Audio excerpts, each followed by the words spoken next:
Welcome to another episode of Asia Unscripted. This is Jason, and as I hinted in previous videos, I was making my way back to Asia, and here I am in Hanoi, Vietnam. There's a Vietnam flag right down there, the red with the yellow star. I apologize, there is construction going on around here, so you might hear some construction noise. I just kind of wanted to do a video because people have been asking me, well, how the heck did you get into Vietnam? I thought Vietnam was closed. And I also wanted to talk about the quarantine and how that's going. So first, how did I get here? Well, when things started a year ago, when this whole pandemic thing started, as you guys know, I was in Cebu. I was in the Philippines, and things in Cebu locked down. We had ECQ for a couple months, where hardly anything was open. You had to carry around quarantine passes, etc., etc. So that was last March when things started to lock down there. While I was home, I kept track of what was going on in Asia, the various countries, and I noticed Vietnam was doing better than most of the rest of the world, not just Southeast Asia, but the world. I lived in Vietnam before, 2 times, once in 2016, 2017, and then again later in 2018 and 2019. I didn't live here in Hanoi, but I did live in Saigon, Ho Chi Minh City, and a place called Da Nang. I wasn't doing my channel really at that point, so unfortunately I don't have any videos to show you of that time. But the good news is I will be living in Ho Chi Minh City / Saigon again. Hopefully by the end of this week I'll be back down there.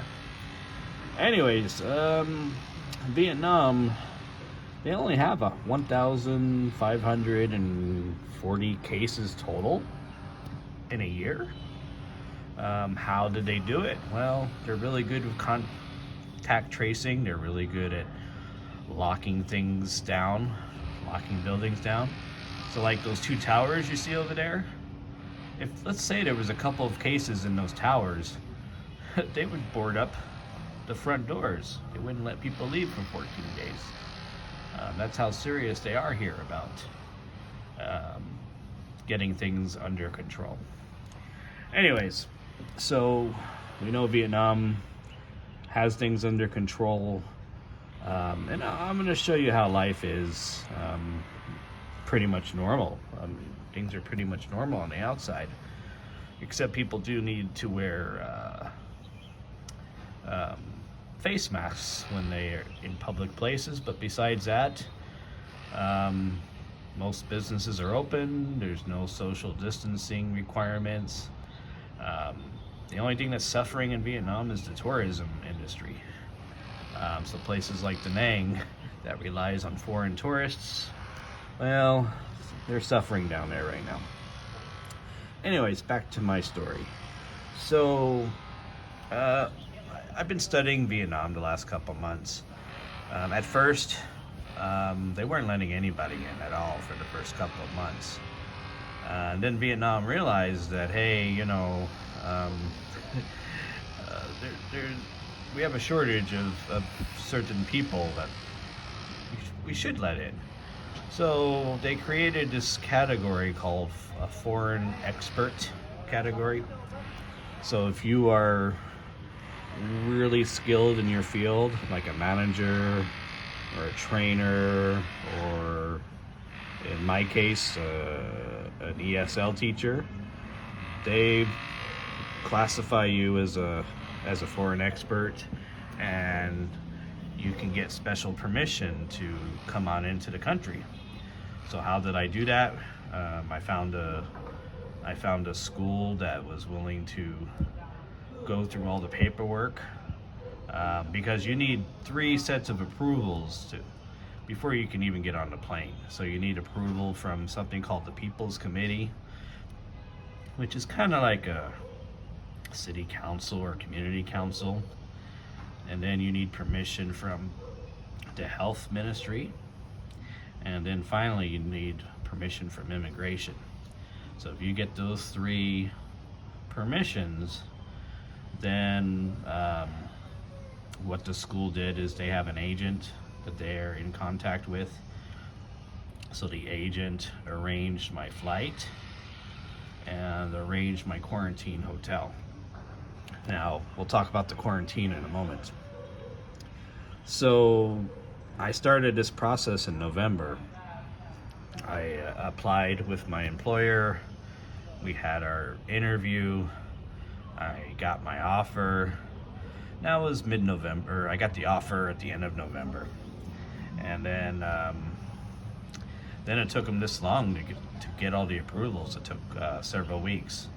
So finally, at the end of December, well, I guess a month later, I got an email saying, hey, we might have flights available coming up. Are you available to jump on a flight if necessary?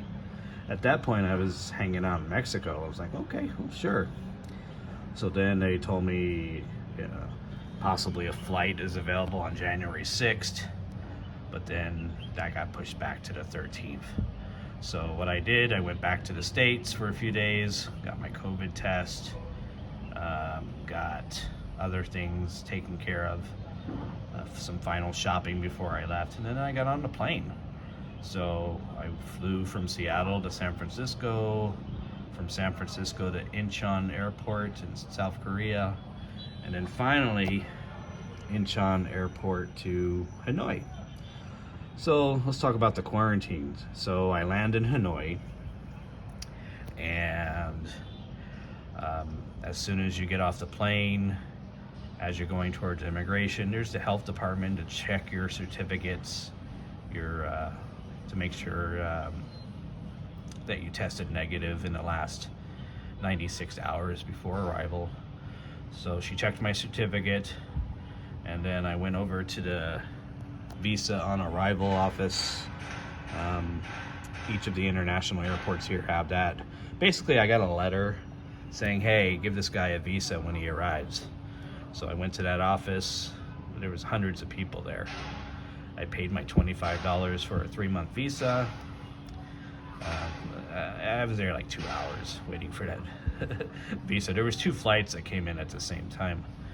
So then I got my visa in my passport. So I went through immigration, got my stamp, and then they didn't give me back my passport. I was like, oh, why are you holding on to my passport? Well, I found out later, immigration gave my passport to my quarantine hotel. Why did they do that?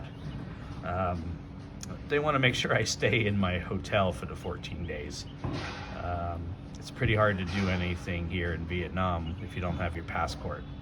So right now my passport's sitting downstairs at the front desk, waiting for my 14-day quarantine to end.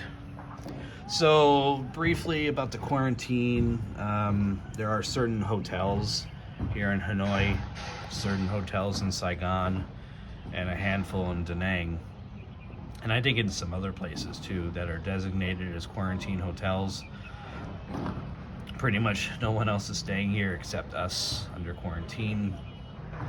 The school is paying for it, so I'm not paying anything. Basically, I agree to work for a certain amount of time, and I will not have to pay anything back. So I got this hotel room. I'm not going to show you because it's messy and it looks like a typical hotel room. And then basically you can't leave the room for exactly 14 days to the minute. So I arrived at 2:30 a.m. in the morning on January 14th, and they won't release me until 2:30 in the morning on January 28th. They're really serious about that here. So I get 3 meals a day. I don't get to choose what to eat. So some of the food's been okay, some of it not so much. other bigger hotels, they actually give you a choice of, like an Asian meal and a Western meal. They actually give you more choices in the bigger hotels, but this is the one I'm staying in is a pretty minor hotel. So you pretty much eat what they give you. And like I said, some of it's good, some of it's not so good. Maybe I'll do a video just on the hotel, a book review. Anyways, and then during your 14 days, they test you 2 times. The first time on day 2, which was just a throat test. They just put a swab down there and kind of tickled a little bit. And then I'll have my second test coming up here on Tuesday. It is now Sunday, so 2 more days. I'll have my final test. Once I get the results for that, then they will make a certificate for me saying I completed my quarantine and both tests were negative. And then at 2:30 a.m. on the 28th, I'll be free to go. So what's going to happen then? My school's going to fly me down to Ho Chi Minh City. They'll put me in a hotel for a couple days until I find a place to live. And then I'll start working at some point. The Vietnamese New Year called Tet is coming up. So I probably won't start working until after that, which is around mid-February. So anyways, I just wanted to, give you guys the short rundown. It is possible to get into Vietnam, but you have to have a pretty good reason. So other categories, if you're an investor, you invest, I don't know what the amount is, but you have to invest a big amount of money. If you can invest in Vietnam, they'll let you in also. So it's not just foreign experts. They will let investors in at this point. If you are Vietnamese and you're trying to get back to Vietnam, there's actually a waiting list. They have special flights just for Vietnamese trying to get back. So if you're Vietnamese, you're trying to get back to Vietnam, you got to get a hold of your embassy or consulate wherever you are and get your name on the list. Vietnamese, when they come back to Vietnam on these flights, special flights, repatriation flights, they most of them don't get the option of staying in a hotel. They quarantine in military camps. So just think of, a big room with many bunk beds in it. That's how the locals quarantine. So actually, being a foreign expert, I got here faster than many Vietnamese who are trying to get home, which, it's kind of messed up, but it is what it is.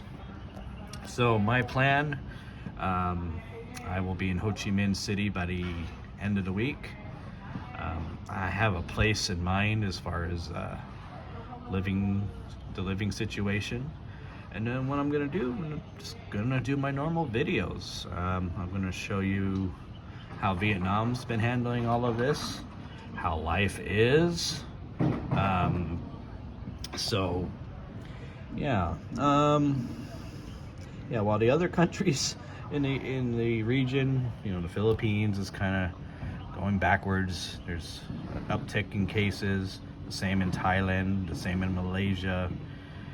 In Vietnam, it's just, you can count on your fingers how many cases they have every day. I'm really impressed on how they have handled things here. So looking at those 2 towers over there, I just want to point out real quick. At the bottom there is kind of a mall. There's a cinema in there. I believe there's a grocery store in there. There's actually a branch of my school in there. But I won't be staying in Hanoi. It's, I don't know if you guys can tell, but there's a lot of pollution. So it's worse up here because Hanoi is kind of close to China. And so the winds bring that pollution from China down here. And plus, up here is where a lot of the factories are too for Vietnam. So combined, the factories combined with China equals very, very hazy skies. This is actually a good day. Yesterday I wouldn't have been able to open this window at all. It was just too bad. So yeah, unfortunately I won't be bringing you any Hanoi videos. This will be the only one. But yeah, so soon we'll start talking about Saigon, Ho Chi Minh City. So anyways, for now, I'm gonna get going. Oh yeah, the other thing about staying in quarantine, you gotta take your temperature twice a day. So they give you a thermometer. So at 8 a.m. and 4 p.m., you take your own temperature and then you report it to the hotel manager. So that's one way they can keep track of, if you're well, if you're not well. So that's good. So I gotta get that done. It's almost that time. So anyways, I hope to be back to our usual videos on the next video. We'll see you from Saigon. So for Asia Unscripted, take care, be safe, and I'll see you guys next time.